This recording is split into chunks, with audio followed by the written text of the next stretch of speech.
بسم الله الرحمن الرحيم. الحمد لله رب العالمين والصلاة والسلام على رسوله الأمين اما بعد. سوال لري چې جیس کیش کمپنی کې اکاونټ جوړول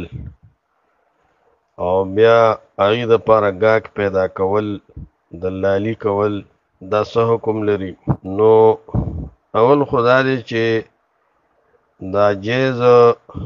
کیش کمپنی چې ده دې کې چې سړی اکاونټ جوړ کړي نو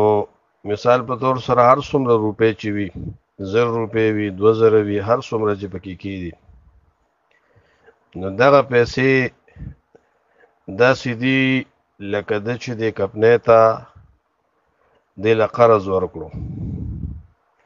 لکه څنګه چې ایزي پیسه کې اکاونټ کولاوي هغه طریقې سره نو کمپنۍ له تا قرض ورکو قرض باندې منفعت او فایده حاصلول دا سود کې راځي کل قرض جر منفعتا فهو ربا روایتو کې راځي بعضې موقوف بعضې مرفوع خو بهرحال مسلمه قاعده ده چې هر قرض منفعت او فایده راکاږي نو دا سود کې راځي نو لہذا دغه اکاونټ والو ته چې کمپنۍ څومره سهولیات ورکوي د دې اکاونټ او د دې قرضې په عوض کې فری منټس ورکوي یا دارنګې ورسره SMS ورکوي MB ورکوي یا نور سهولیات ورکوي نو دا په دې قرض باندې منافع دي او قرض باندې منافع چې دي دا حرام دي دا سود کې راځي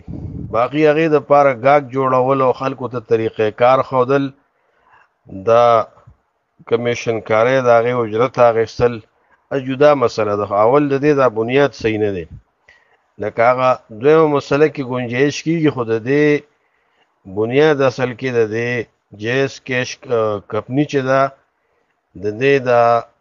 قرضو باندې چې کم منافع او سهولیات ورکوي نو دغه طریقې کار د دې درست نه دی لہذا دې نه ځان ساتل پکار دي او دې کې دا اکاونټونه وغیره کولاول نه دي پکار